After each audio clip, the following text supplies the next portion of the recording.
Hi one. So இந்த வீடியோவில் நம்ம என்ன பார்க்க போகிறோம் அப்படின்னா 10th and 12th half yearly exam time table வந்து ரிலீஸ் பண்ணியிருக்காங்க.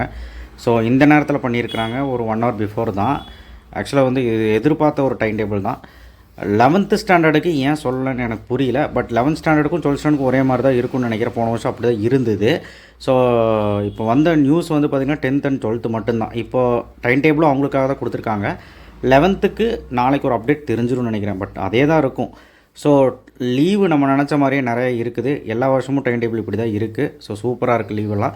ஸோ 10th ஸ்டாண்டர்ட் பொறுத்த வரைக்கும் 10th வந்து தமிழ் 10ஆம் தேதி எக்ஸாம் ஆரம்பிக்குது. 11th வந்து அதாவது 11/12/2024 புதன்கிழமை அன்றைக்கி ஆப்ஷனல் லாங்குவேஜ்.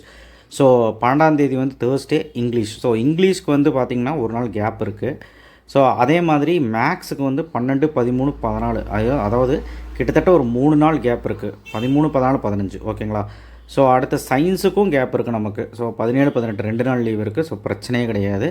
அதே மாதிரி தான் லாஸ்ட் எக்ஸாம் சோஷியலுக்கும் வந்து பார்த்திங்கன்னா மிகப்பெரிய ஒரு கேப் இருக்குது, 3 நாள் கேப் இருக்குது. ஸோ அதனால் நம்ம நினச்ச மாதிரியே இருக்குது time table. So full portions படிக்கிறதுக்காக தான் இப்போ வந்து கவர்மெண்ட் தரப்புலேருந்து இப்படி ஒரு டைம் டேபிள் விட்டுருக்காங்க. ஸோ இதை கரெக்டாக பயன்படுத்தி ஹாஃப் இயர்லி எவ்வளோ சீரியஸாக எடுக்க முடியுமோ எடுங்க. So 12th standard time table பார்த்துடலாம். ஸோ 12th ஸ்டாண்டர்டை பொறுத்த வரைக்கும் வந்து பார்த்திங்கன்னா காலையில் எக்ஸாமு, 10th காலையில் தான் எக்ஸாமு. 9:45 to 11 தான் போட்டிருக்காங்க. ஸோ அடுத்து வந்து பார்த்திங்கன்னா 9ஆம் தேதி தமிழ் 12th ஸ்டாண்டர்டுக்கு. ஸோ 9ஆம் தேதினா நீங்கள் 7ஆம் தேதிக்குள்ளே எல்லாமே வைண்ட் அப் பண்ணிடணும். 6ஆம் தேதிக்குள்ளே 7, 8 தமிழ் படிக்கிற மாதிரி பிளான் பண்ணிக்கோங்க. அதே மாதிரி தான் 10th 2 நாள் முன்னாடியே பிளான் பண்ணிக்கோங்க. ஸோ 2 நாள் தமிழுக்கு போதும். இங்கிலீஷ்க்கு வந்து 10 ஒரு நாள் கூட கேப் இல்லை. ஸோ அதனால் வந்து அந்த இடத்துல வந்து நீங்கள் வந்து இங்கிலீஷ்க்கு அந்த ஈவினிங்கே போதுமானது. ஸோ அடுத்தது 12ஆம் தேதி வந்து ஒரு நாள் கேப் விட்டு computer science and computer application. Computer சயின்ஸுக்கு ஒரு நாள் கேப் போதுமா அப்படின்னு கேட்டால் போதும். ஃபுல் போர்ஷன் புக் பேக் படித்தா போதும். அடுத்து 13, 14 முடிஞ்சு 15, 16 2 நாள் கேப் விட்டு மேக்ஸ். ஸோ மேக்ஸுங்கிறது வந்து பார்த்திங்கன்னா மிகப்பெரிய ஒரு இது. 2 நாள் டைம் இருக்குது. 15, 16 2 நாள் போதுமா? வால்யூம் 1 வால்யூம் 2க்கு போதுமானா தாராளமாக போதும். ஏன்னா 10 சாப்டர் தான் இருக்கும். 12 சாப்டர் ஒரு சில டிஸ்ட்ரிக் தான் இருக்கும். பட் எனக்கு தெரிஞ்சு 10 சாப்டர் தான் எல்லா டிஸ்ட்ரிக்கும் இருக்கும். ஸோ ஏன்னா வந்து அது ப்ரைவேட் ஸ்கூல்ஸ்க்கு தான் இருக்கும். சரிங்களா, 12 சாப்டர்லாம். இந்த கவர்மெண்ட் கொஸ்டின் பேப்பர் ஓவரால் வந்து பார்த்திங்கன்னா இருக்க வாய்ப்பு இல்லை. ஓகேங்களா. ஸோ 18, 19 2 நாள் கேப் விட்டு கெமிஸ்ட்ரிக்கும் 2 நாள் கேப் இருக்குது. 21, 22 ஃபிசிக்ஸ்க்கும் 2 நாள் கேப் இருக்குது.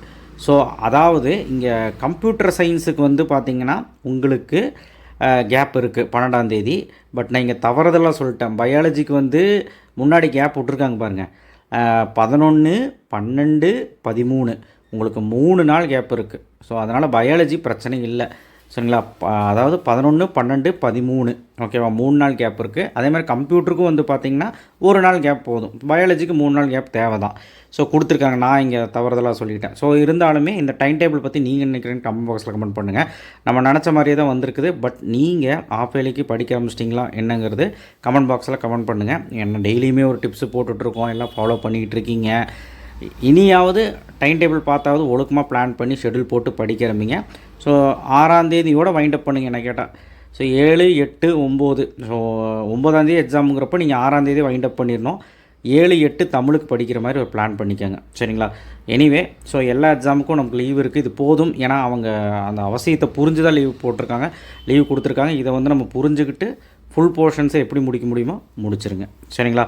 ஸோ நெக்ஸ்ட்டு நாளைக்கு வந்து இந்த டைம் டேபிளை வந்து ரிவ்யூ பண்ணுவோம். நம்ம என்ன பிளான் பண்ணலாம், எப்படி படிக்கலாம். ஸோ அந்த மேக்ஸுக்கு 2 நாளில் என்ன யூஸ் பண்ணலாம், பயாலஜிக்கு 3 நாள் என்ன பண்ணலாம் அப்படிங்கிற ஒரு அவுட்லைன் பிளான் வந்து 12th கிடைக்கும். ஸோ கண்டிப்பாக அந்த வீடியோவை ஸ்கிப் பண்ணாமல் பாருங்கள் டுமாரோ. அண்ட் +1 பொறுத்த வரைக்கும் ஏன் ரிலீஸ் ஆகலன்னு எனக்கு புரியல. ஸோ பார்க்கலாம். எதாக இருந்தாலுமே நம்ம வெயிட் பண்ணியிருந்தால் பார்க்கணும். +1க்கு வந்து பார்த்திங்கன்னா எனக்கு தெரிஞ்சு இதே டைம் டேபிளில் தான் இருக்கும்னு நினைக்கிறேன். ஸோ மேபி இருக்கலாம். போன வருஷம் அப்படி தான் இருந்தது. சரிங்களா. தேங்க்யூ. ஷேர் பண்ணுங்கள், சப்ஸ்கிரைப் பண்ணுங்கள், மறக்காமல் பெல் ஐக்கான் பண்ணுங்கள். வாட்ஸ்அப் சேனல் லிங்க்கில் வந்து ஜாயின் பண்ணுங்கள். அண்ட் கண்டிப்பாக இன்ஸ்டாகிராம் ஐடியிலையும் ஜாயின் பண்ணுங்கள். தேங்க்யூ.